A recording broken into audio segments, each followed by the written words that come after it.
Hello everyone, we are Group Victory.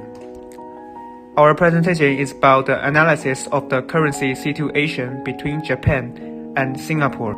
Our group member is He Peihui, Shi Tong, Han Jinru, Lan Hongbiao, and Zhang Jining.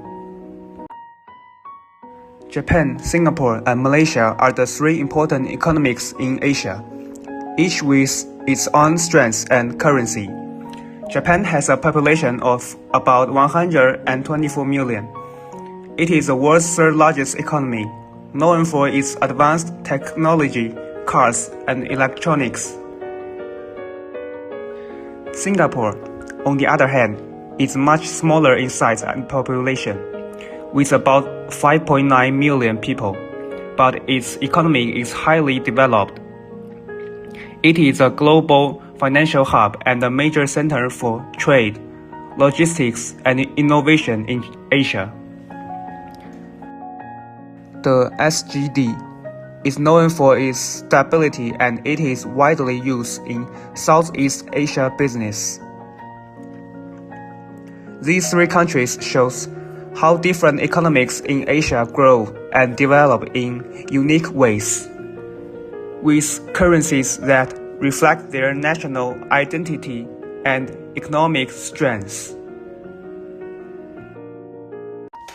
We focus on the daily exchange rate between JPY, SGD, and MRY.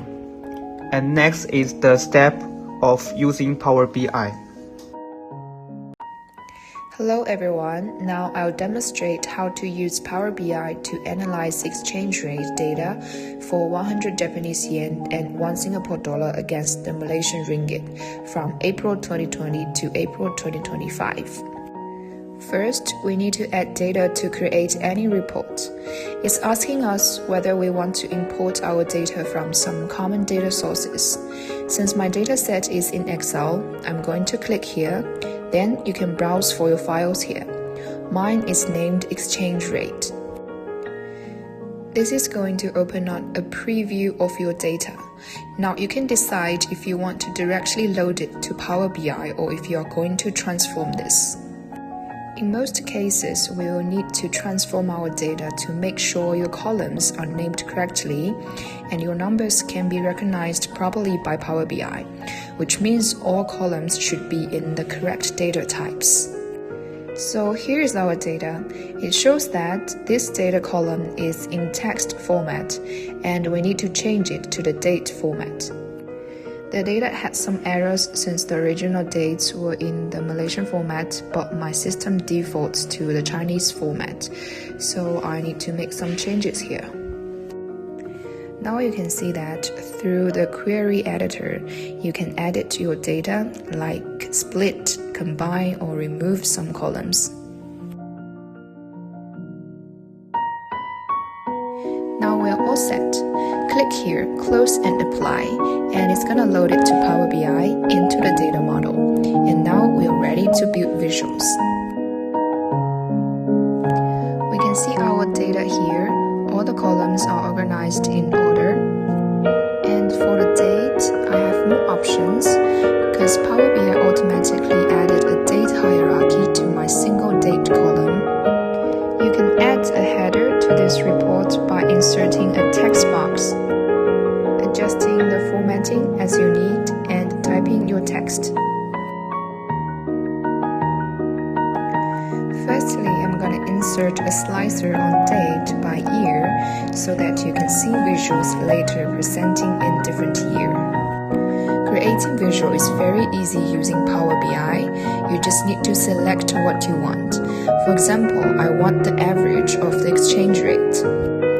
Just click Card and select JYP 100, but now it's presenting the sum. So let's change it to the average. And then you can do the same for the Singapore dollar.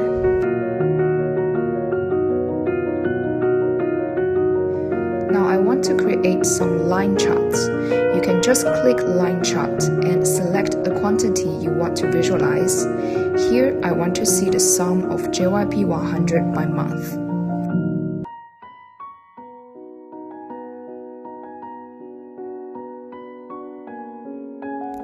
Then click line chart again to create another line chart for Singapore dollar. Now I want to use the clustered column chart to compare the standard deviation of these two exchange rates by quarter. So just click what you want and remember to change sum to standard deviation. Now let's use the column chart again to visualize the sum of these two exchange rates by day. Let's also use line chart to visualize the sum of each exchange rate by day. Line chart is very useful when you want to see the trend of your data. You can add more visuals according to your needs like pie chart, area chart, scatter plot, etc. In the end, you can use the slicer to see how these data change in different years. Finally, this is the Gantt chart of our group. Thank you for watching.